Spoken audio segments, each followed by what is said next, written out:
This is Got the Fix It Guide. Today we're dealing with a Viking professional oven that is not heating up correctly. It's not igniting or not cooking evenly.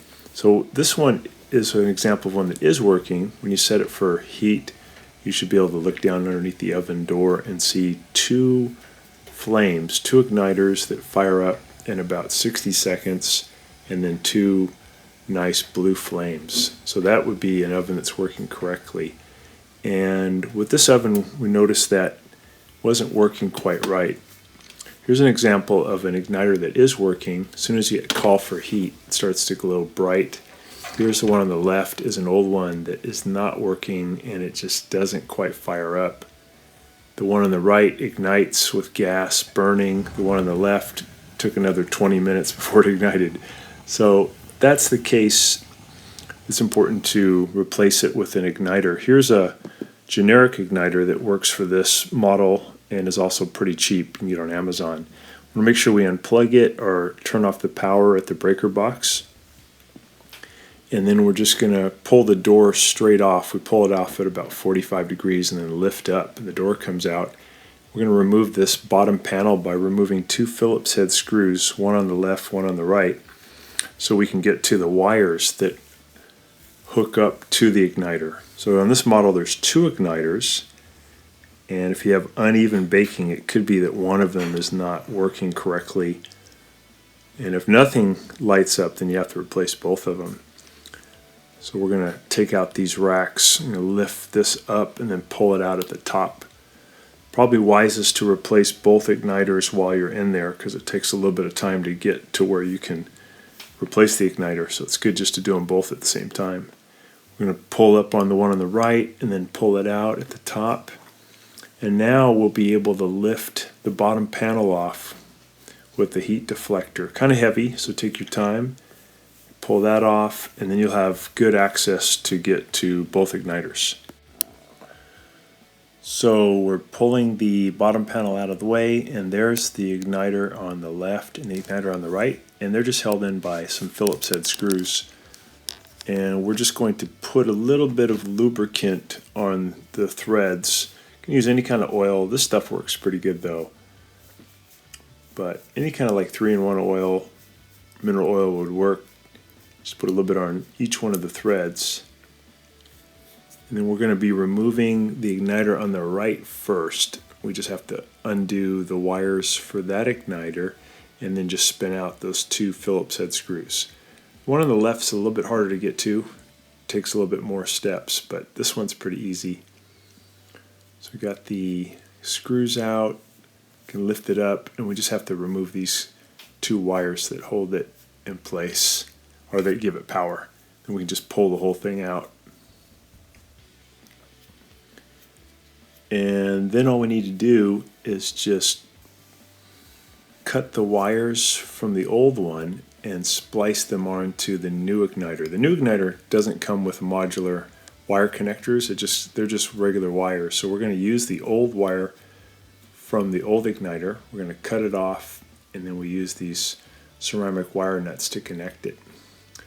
Now we're going to pull the wires through the firewall, and once we get them through, then we can just put those Phillips head screws back in on that igniter. Make sure you get the wires all the way through, because you don't really want any wire in that oven cavity where it gets super hot. Any excess wire. So we got that in position. We're just going to thread those Phillips head screws back in.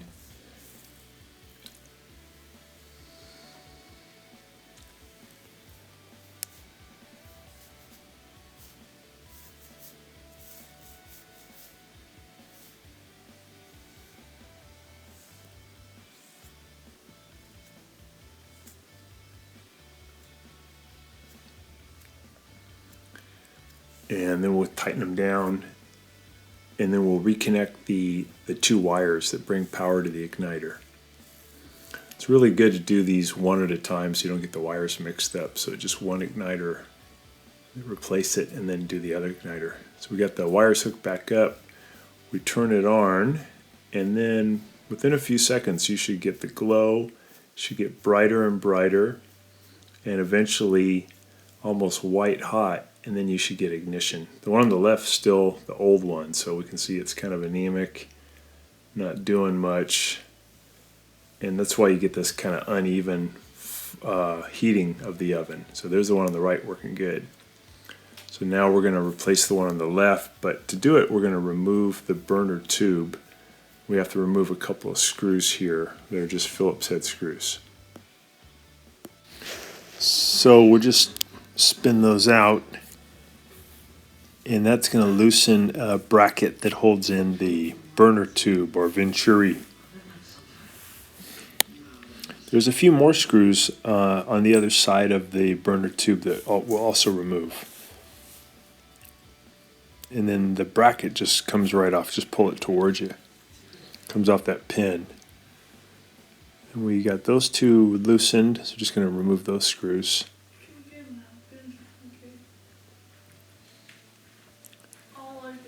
And then we just undid the venturi burner tube from its seat, and we're going to pull the whole thing out. We've got to make sure we undo a couple wires that are holding on the igniter. You got this one over here at the safety valve. Just wiggle that one off. And then we have one that connects to a red wire. Can undo that one.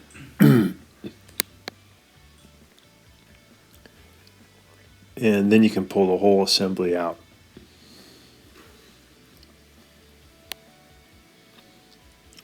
So we'll remove the screws that hold on the old igniter.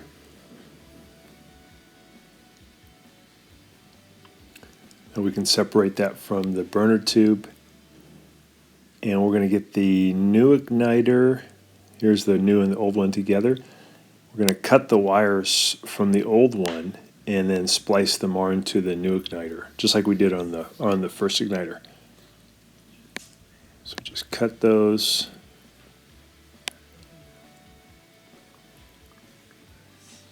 We'll splice about 1/4 inch of the insulation off, and we use our little ceramic wire nuts to hook them together. There's the two old ones. So we wrap the wires together and then put on the ceramic wire nut as tight as possible. We do that for each side. And now we hooked the igniter back onto the burner tube. And we're going to feed the burner tube back through the firewall. We'll also pull the wires back through. And then we'll put the tube through. We'll get it seated back onto where the gas comes in. I'm going to just remove some of the dirt that got in there. Put that back on, and we just got to hook up the Phillips head screws that hold the tube in place, and then hook up the wires, and then we can take it for a test.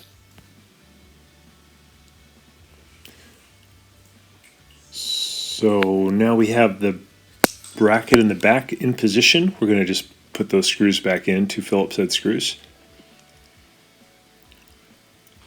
It is possible to change the igniter without removing this left burner tube, but it's just hard to get to one of the screws, so this probably is an easier way to do it.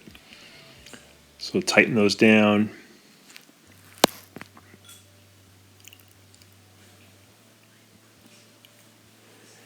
And then we have that little bracket in the front that we have to put back on. So there's a kind of a big part and a little part. The little part goes against the firewall, and the big part goes over that little pin on the venturi tube. Put those 2 screws in to hold it in position, and then we just have to put the 2 wires back on. One goes to the red wire and one goes to the safety valve. So we got that one. This is the one on the safety valve. And then we're going to hook up that red wire for power.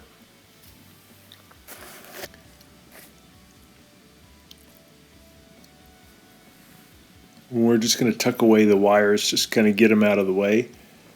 Try and be careful that no wires are sticking into the area where the oven is. And we're going to test it out now. We set it for 350, and then just within a few seconds we see both igniters glowing at the same time, and then we'll see them ignite at about the same time. So now you have a nice even heating, and the bake will work really well. This lasts maybe another 7 to 8 years. It's a nice flame. And you're all set. Next thing is just to put it back together. So we get the thumbs up. So we put the bottom plate back on. I have to lift it up in the back a little bit to be able to seat it all the way in where I want it. There we go.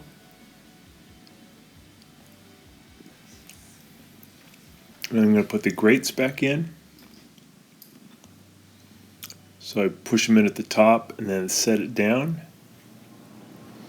This is the one on the left.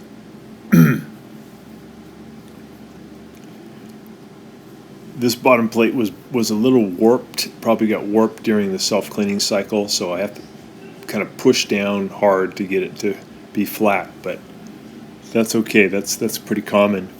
Put the one in on the right, push it in, and we'll put in that bottom plate, the toe kick panel. Just hinge it back up, and then we have 2 Phillips head screws we're going to put back in.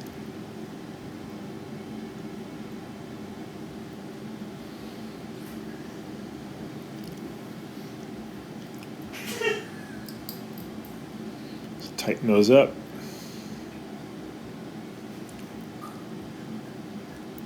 Put the grates back in.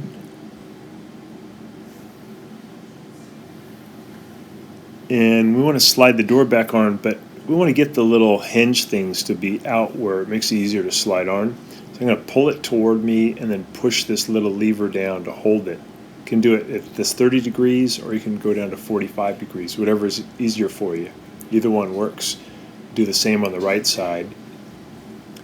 And then I'm going to put the door against my knee and just feed it onto those hinges. And we're going to push it down and kind of wiggle it and push it at the same time, and it should seat itself down. You may have to move those little levers.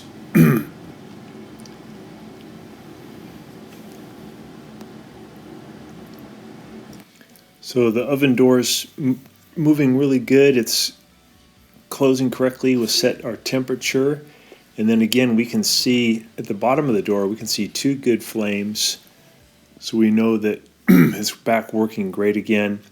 And this is a great oven that'll last for many years. Just these igniters go out now and then, and pretty easy to replace.